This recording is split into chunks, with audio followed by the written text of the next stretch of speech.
And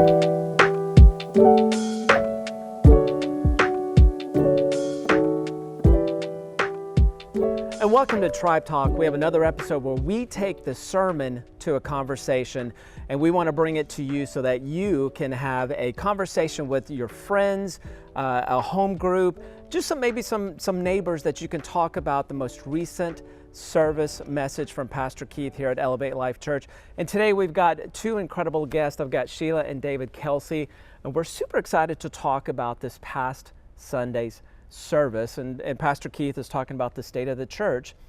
And for me, there were three really big points that really resonated with me. And Pastor Keith talked about greatness. And I love how he really expands on greatness, how God has, given us a unique fingerprint. We're divinely, inspired to be the uniqueness that God has made us. In greatness, because we are the sons and daughters of the Most High God. And so my question to you, and this is kind of what he brought up, is what do you think God's got for you? What is it that you believe God's got for you in your greatness? That's such a good question. Yeah. So when he was talking about that, I went to the book of Ephesians. That's where my head went immediately when Paul is talking to the church in Ephesus about being unified as a body of believers, but yet not be uniform in what our calling, what our gift, and what our greatness is, right? And so I started thinking about that, because realizing that he's blessed me with specific gifts and talents that I get to use in this world. Early on in life, I might not have thought about that or thought to cultivate it, but now, this far into my walk as a believer, I realized he didn't just give me those gifts just so that I could put them on a shelf somewhere and never use them. He gave me those gifts so that I could cultivate them, so that they could grow, and then I could not only be blessed personally, but bless other people with that. And so while I might not have the gift of singing, I wish I did, I have other gifts. And so now I'm just at a point in life where I'm doing my best to cultivate those and just continue to grow better.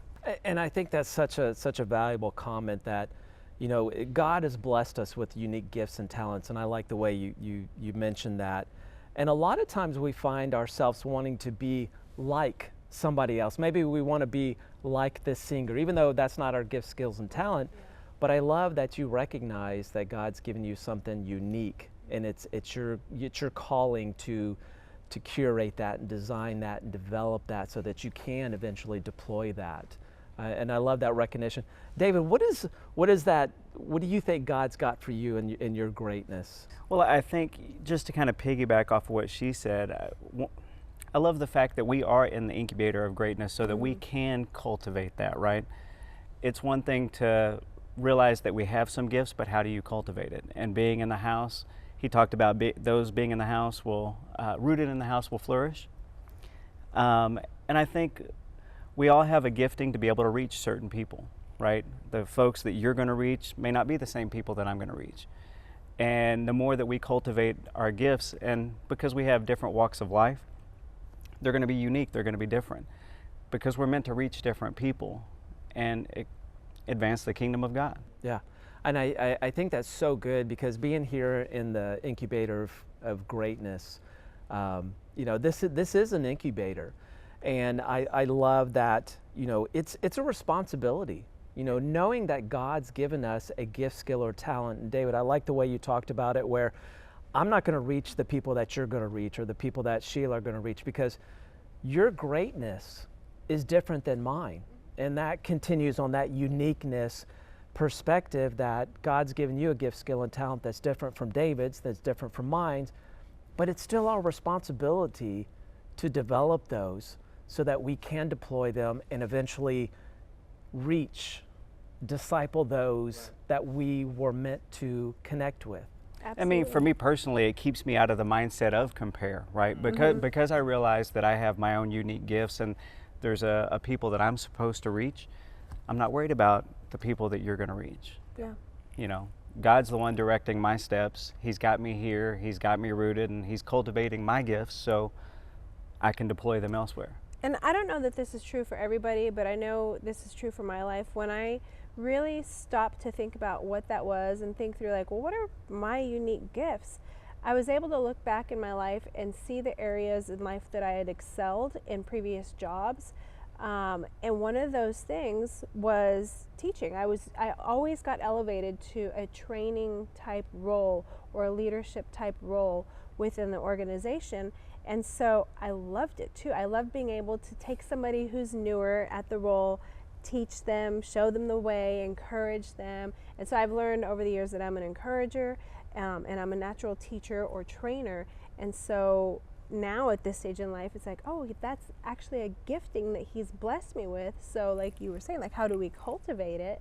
And it's a whole new perspective when you realize that that's actually a unique gift that he has blessed us with. And now you get to do it in the kingdom, not just Exactly. in your employment. Yeah. And I think that kind of leads to the second point that Pastor Keith had talked about, was when we get in our default mode, and I think a lot of us kind of fall into that default mode, and we never have that awareness that these are some of my gifts, skills, and talents, and so we just kind of go along with the motions, go with the flow, so to speak. And how Pastor Keith brought it up was the get to versus have to. Yeah. And that's a good one. I thought that Yeah. was so good, because in a default mode, it becomes I have to do these things, as opposed to I get to, where it's kind of a gift to be able to get to do these things. And Sheila, I like how you talked about it, where you recognize, I get to understand what my gifts, skills, and talents are, and because of that, I get to help other people through training or leadership. So where do you find the have to versus get to in your world? How do you kind of like recognize those moments? We've had some interesting conversations Yes, we around that. have. That's why I'm laughing. I'm like, you go ahead. So from a get to and have to perspective, just through the things that the tough times that we've walked through, even in the toughest times, it was our perception that changed everything. And switching from the I have to I get to, even in the most recent situation where we had a family member pass and we were kind of shouldering a lot of the responsibility.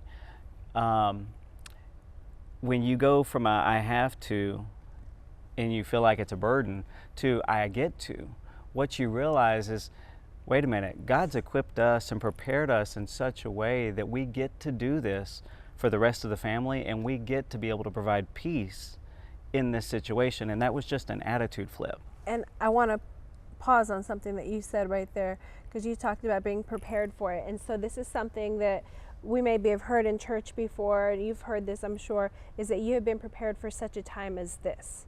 So what we've had to remind ourselves of in moments like that and other situations that maybe are similar is that we may initially see that thing, that issue with the circumstance, as a burden or something that's going to be really difficult to walk through. And maybe it is going to be difficult to walk through. But when you start to tell yourself, remind yourself, I have been prepared for such a time as this, and I'm not going to navigate through this in my own strength and in my own knowledge, but I'm going to do it with the Holy Spirit that resides in me. If he didn't think I was capable of this, then he wouldn't have put this on my plate to be able to walk through this. And so do I have to?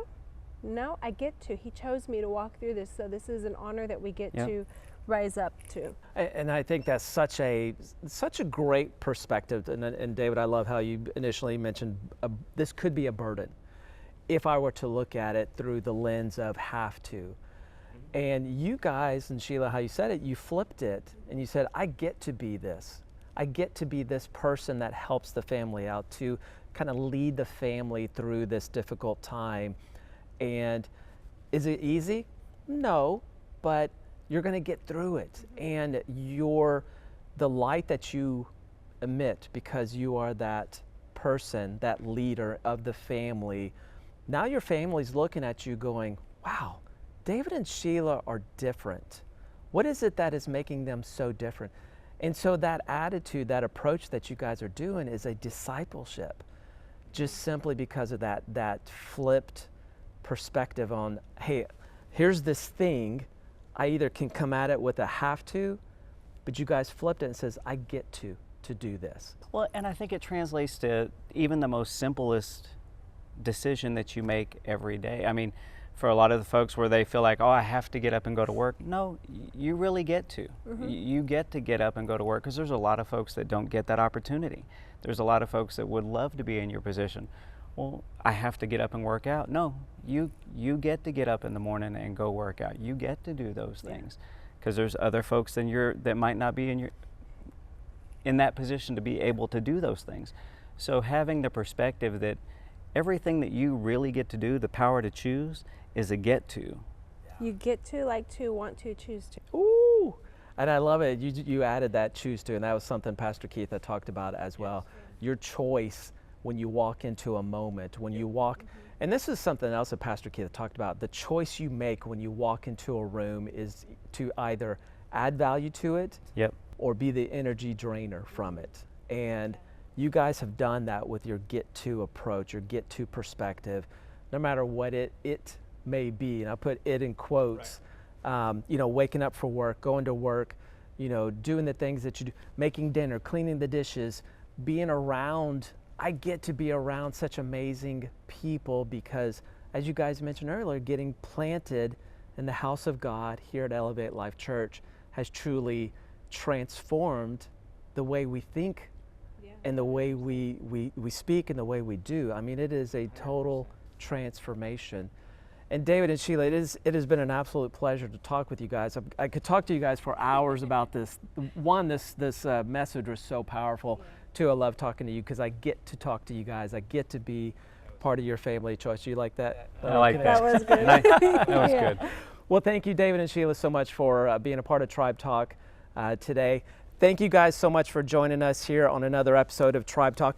Make sure you take a few moments to connect with some friends, some family of choice, maybe even a neighbor.